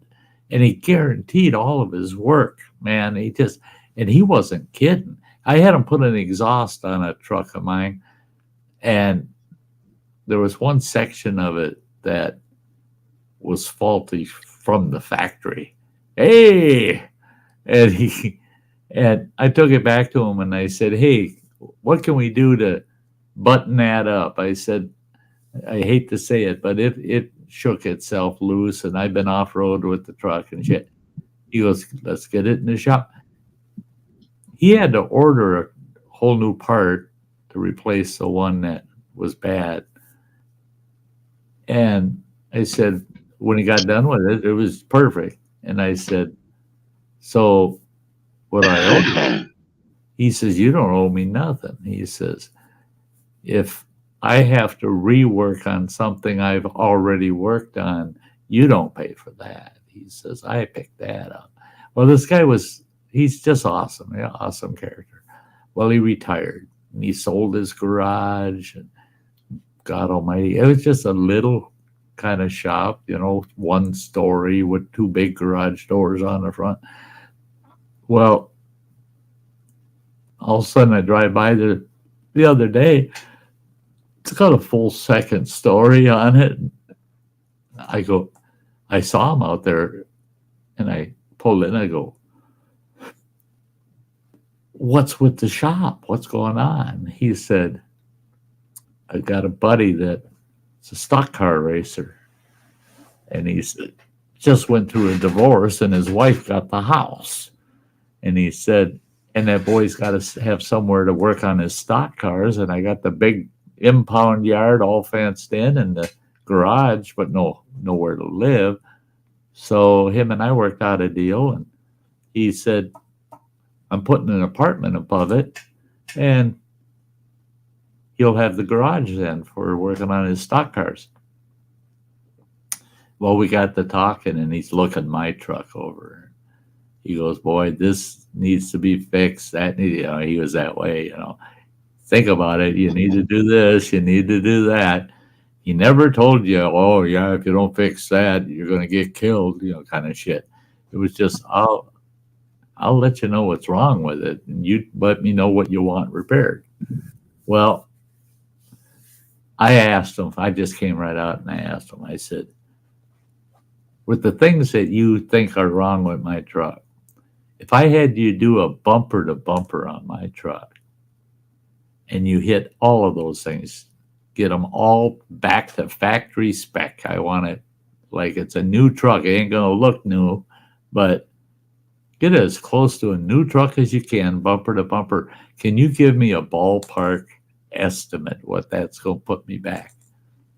He says, I'll do your truck bumper to bumper, and I guarantee you another 50,000 miles without worrying about a damn thing. And I said, really? Now, how much? He goes, I can't work on it till probably March or April of next year. I said, okay, but how much? He goes, I'll do it for $1,500. Well, two of the things he needs to do to my truck is going to come to $1,500 at any other garage. And he's got a list of about 12 things that need to be done on it. And I said, you're going to lose money on this. He goes, no, that $1,500 will cover all the parts. That's all he's charging me is the damn parts. So it's, you find people and you work with them throughout the years, you know, some good shit comes back around, man. It just comes back around. Don't see many garages like that anymore. No. Yeah, he's old school. And yeah. Well, if he's anything like you, he's definitely fucking old school. Yeah. He's actually 2 years younger than me. Yeah. I asked him how the hell he could retire early. And I forgot he was a General Motors master mechanic for like 18, 20 years. And then he opened his own garage. And yeah, he's got a hell of a retirement he's sitting on. He'll be in good shape, you know. Mm-hmm. But I asked him, I said, can you physically do that work? That's got to be done. And he said, oh, hell yeah. He says, I ain't an old fart like you, he said. Okay. Thank God I know some of the not old farts then.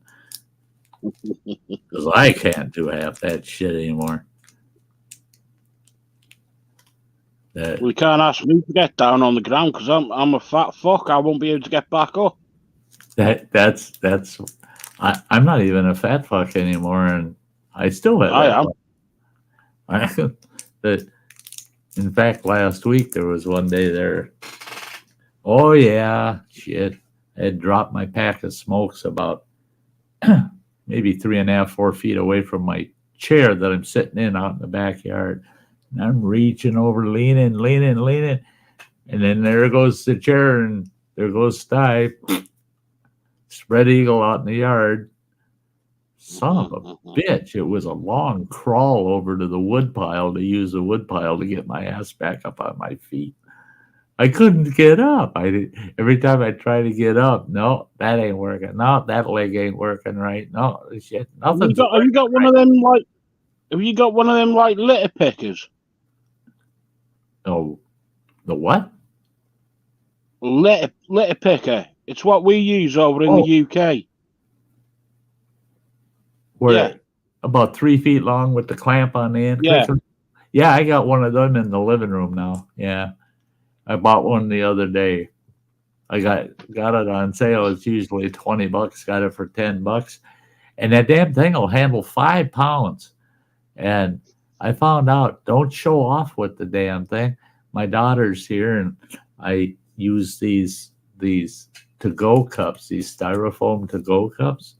And I grabbed one of them cups, and it was half full of coffee. I grabbed that cup and squeezed that, and it crushed the damn cup. Coffee went flying all over. And then, like a damn fool, of course, I go, whoa, shit, you know. So there it goes over my shoulder. And my daughter's looking at me, and she goes, you don't need one of those. And I go, I just got to learn to be careful with it. She goes, no, you don't need one. What you need is someone that comes in and takes care of your ass. You need to move the cup of coffee. You tell them, could you bring me that cup? You know, she says, no, maybe you should quit doing shit for yourself. She said, you're going to end up hurting yourself. I said, no, I ain't going to hurt I'm not going to hurt myself. I might hurt somebody that's close by, but I won't hurt myself. I've I've tried that with my mum. I go to my mum, do you want me to bring your carer in to do stuff for you? Well, put it one way, she knocked me out with a pan.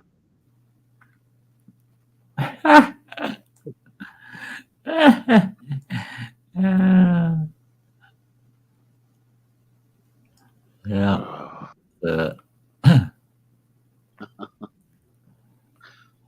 She's got to be one of the most stubbornest people that I've ever met, my mum.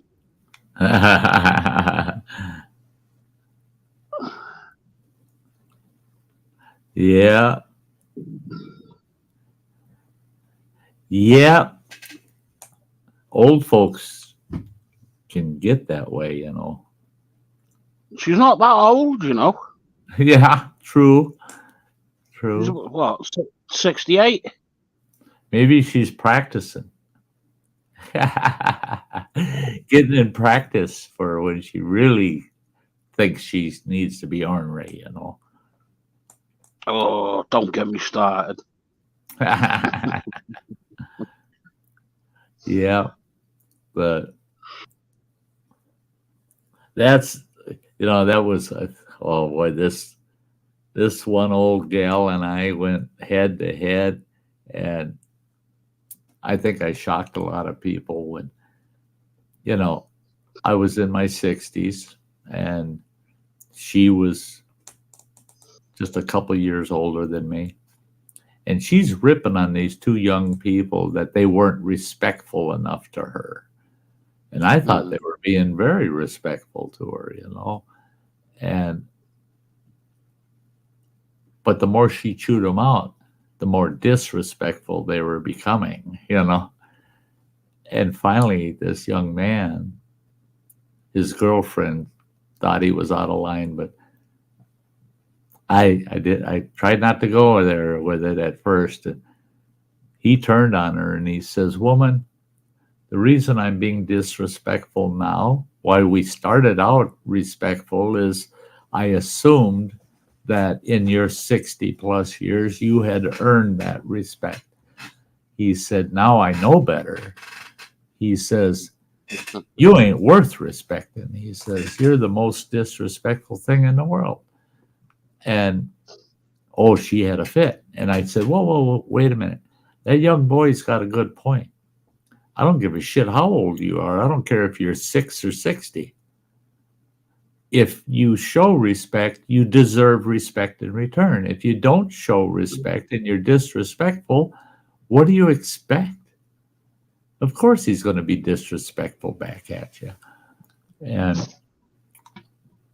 that old gal, it took her a while, but she mulled that over. And one day she told me, she says, "Yeah, I thought about it, Sty, you're right. Yeah, you know, I shouldn't have been ripping on him like that. And I was pretty disrespectful." And as I said, yeah, he figured he'd speak your language, you know. Kind of taught her. Yeah, you don't get respect just because you turned old. You know, for all I know, you only got old because you were lucky. You know, you're lucky somebody didn't kill you for being so disrespectful. Yeah. She says, "Sty, you're a bum," he says. Well, yeah, I am. How's your weekend gone, Sty? Oh, you're on. Stop it. Thank you, brother, man. Thank you. Thank you. Cheers, mate. That's going into my truck fund. Because if I get my truck serviced bumper to bumper, my adventure trailer, that's what I'll be doing late this fall. And then early next spring is getting everything squared away in my adventure trailer. I want to get new cabinets put in and stuff, and get that all squared away get it ready, road ready for long trips. And but there's nothing mechanical I have to do on the trailer except I'll repack the wheel bearings on it in the spring and shit. But that trailer is brand new. It's got less than 600 miles on it. And I want to get that puppy hooked up to a truck I can count on. And I want to hit the road, man. I want to travel the country as much as I can. Everybody goes, yeah, but you'll never be able to afford the gas. I said, well, I won't have any housing costs, you know.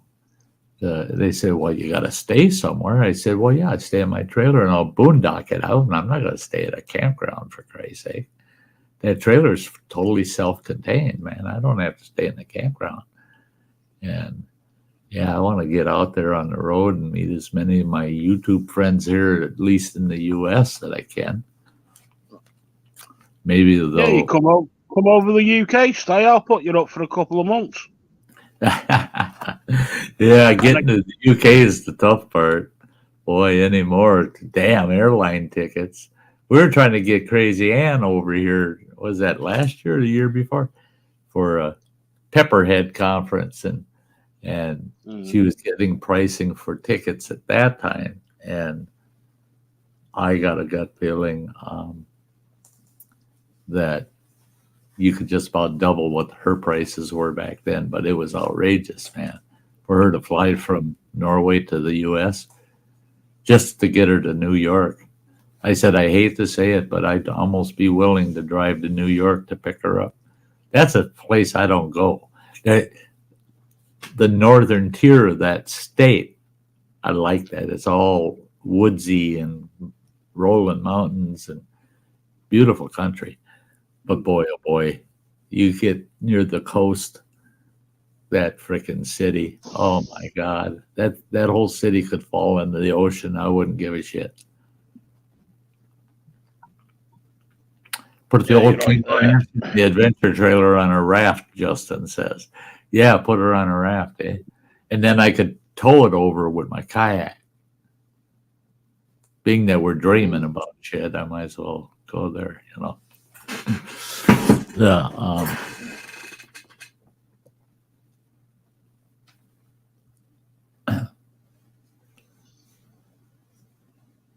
Yeah, Cheesehead, you know, he says, Sty, you're a bum. Then he says, was that disrespectful? No. Because as long as I'm a bum, that means I get hobo dinner. But you're cooking. The couple of times that I met Cheesehead, we went to an old civilian conservation camp, and he made hobo stew, and it was to die for. The ingredients were just to die for. And the second time we went to a different CC camp area, and it's nice because it's way out in the boonies, nobody there to bother you. He had bacon wrapped chicken cordon bleu. Oh my God, it was to die for over the open fire, man. And I told Cheesehead, I'm like a stray dog. You shouldn't have fed me. So once I recover from all this bullshit, I want some Cheesehead meals, man. I want Cheesehead to cook for me again. Yeah. Everybody's... Yeah, go ahead. Do you know when you said that chicken breast covered in bacon? Yeah. Have you ever tried putting Philadelphia in it? Oh, yeah. Yeah. With chives in the middle. Chives in the middle, like a stuffed baked potato. But it's a chicken breast wrapped in bacon. Oh, yeah. Oh, yeah. I'm just trying to think of a joke.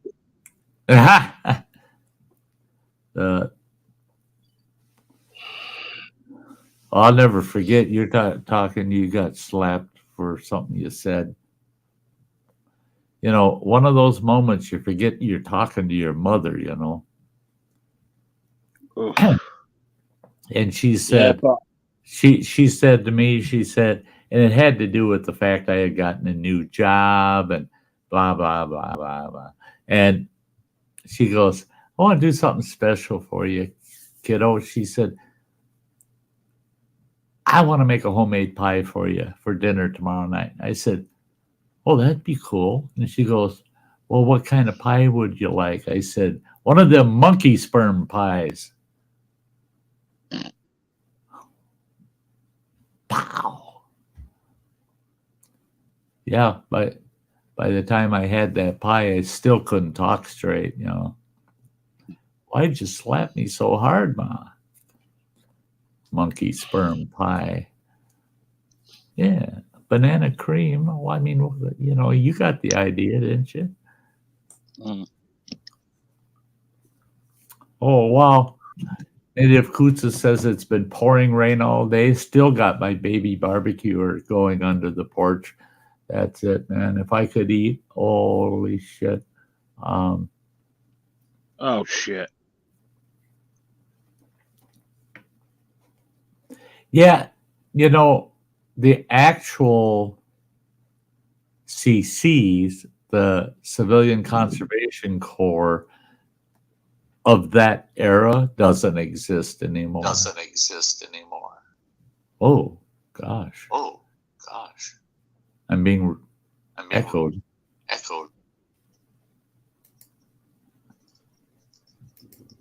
There. No, still being echoed. Whoa! There, it's not there. No, the echo is still there. Whoa, Nick. Whoa, that noise just, whoa, it's killing me, man. Whoa. Yeah, even the audience. Yikes. Yeah, that was kind of harsh, wasn't it? But they have, like here, certain states reinstated it under the state instead of the federal government. Here we have the Wisconsin Conservation Corps. Same type of operation. And I used them a lot. And let's see. Yeah, it's not letting me unmute. Not letting me unmute Nick. Yeah, Native Kutsa. Ouch. I don't know what was going on there, man. Yeah, you're and me too, man. It was just like, ay. Yeah, anything on this side and this side met in the middle. Yep. Oh, there Nick dropped.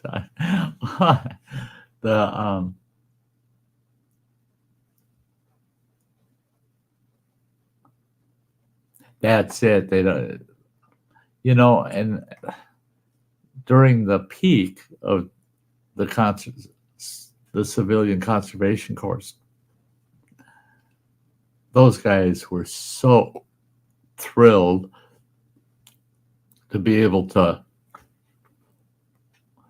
work, build new skills so they could go to work when they were done with the course, and the discipline, and they got fed well. They had a place to sleep.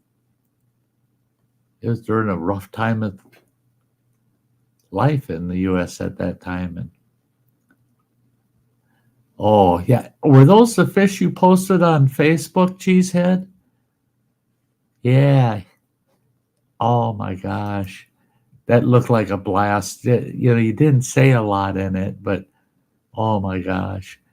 Those days you get into some big sunfish with light gear, and man, oh, man. Oh, those are the fish that he posted. Yup, he says. Yup. They were nice fish, man. Hey, Adam, good to see you.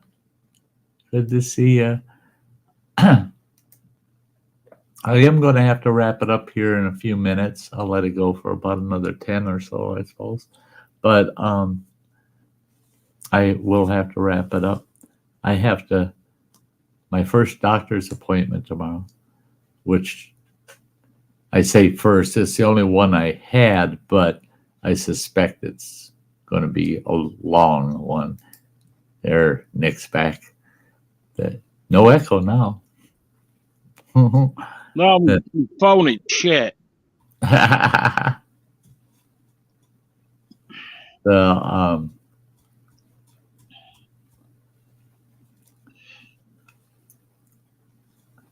Justin saying my first job was $4 an hour, and I was happy to have it. A lot has changed in the past 20 years. Oh yeah, my first job where I was on a payroll, where I got a paycheck. Yeah, people roll their eyes at this. I made a whole 80 cents an hour, and I was getting paid twice as much as anybody else my age. 80 cents an hour, it was the minimum wage at the time. And God. I'll tell you what, you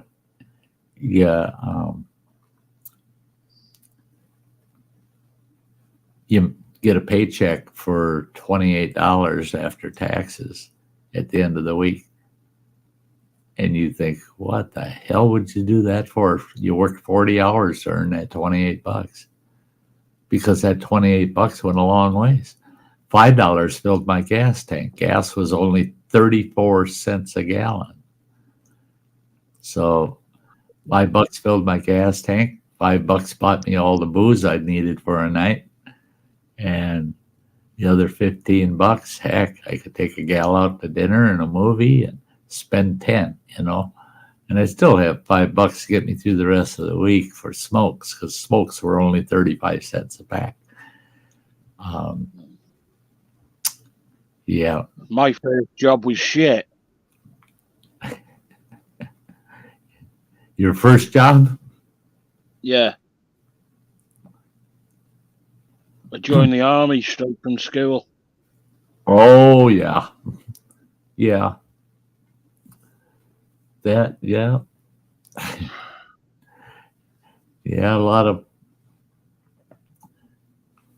several of my buddies, we were right in the middle of Nam at the time. So several of my buddies got nabbed up. They were a hair old enough that they got called up before I did. And no, I only done it because there was fuck all in the area where I lived. Uh-huh. No jobs, nothing. So sod it, I done it. Yeah. I've done what, nearly 8 years. Wow. I got busted 3 times. God knows how many times I got charged for being drunk on duty. I wonder why. That's like my uncle. Good night, Justin. Night, Justin. He retired from the Army. He was a chief warrant officer, and I always asked him, and he never gave me a straight answer. But he, I asked him, I said, how the hell did you ever become a chief warrant officer, you damn drunk? He said, oh, I could fake it. He says, I was good at faking it, Hey, good night, Native Coots. You have a very great night. Love you too, girl. Yep. Take care. It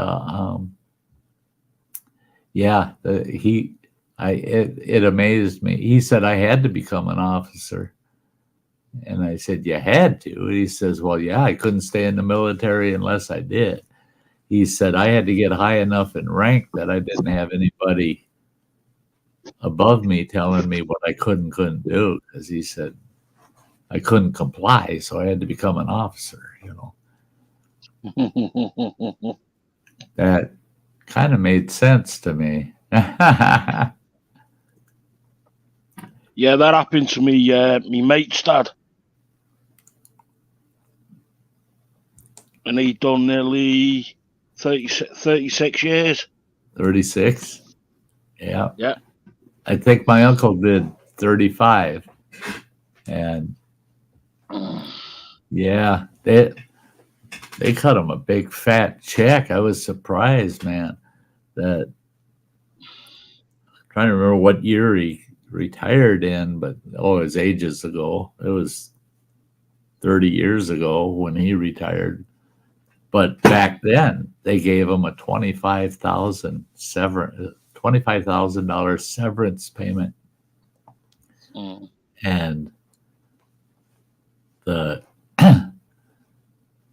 and then they tried to recall him. And he said, "No way in hell, not with the money he's making out in the real world, you know." He said, "I ain't leaving this to go back to you guys. It ain't happening." He was that always made me nervous too. He was a nuclear physicist, and he worked with all of the nuclear armament, U.S. and all of Europe, all the missile silos. He'd been in every single one of them. And I said, "Oh, that's all we need is you damn drunk around all them nukes. That's all." Yeah. I said, "I bet people didn't piss you off, you know." He said, "Yeah, they treated me pretty good." He said, "Yeah." But I'm going to go and get some sleep, Sty. Yeah, you go ahead. And I want to thank you for coming up, buddy. No problems. Anytime, mate. You bet. It's great chatting with you every time. Great. Good night, you old cod. Yeah. Night, mate. Good night. Yeah. Well, with that, folks, love y'all. We're going to wrap this up. I got, looking at the time here. Yeah. I got about 45 minutes and I have to hit the rack just to get about 6 hours of sleep if I'm lucky. So before that, I got to take some meds. So, hey, thanks for coming and hanging out at another Sty Story Sunday. And if all goes well, I'll have it around the campfire Thursday night. We'll see. I don't know what this week is going to bring. So I'll tell you what, here's my recommendation to you. Ring my bell. Go to any video, go to my YouTube page, ring the bell. Then you'll get a notification.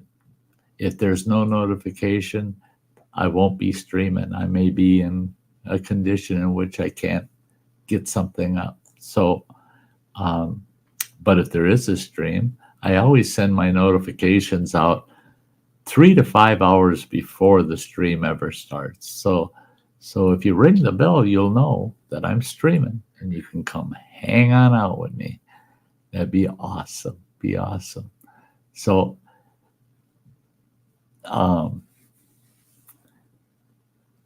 until the next time I see you, you all take better care of yourselves than I took care of myself. And then I know I'll see you. Love y'all. And you all have a very good week. Hear me? Promise me. And we'll see y'all again soon. Good night, everybody. God bless.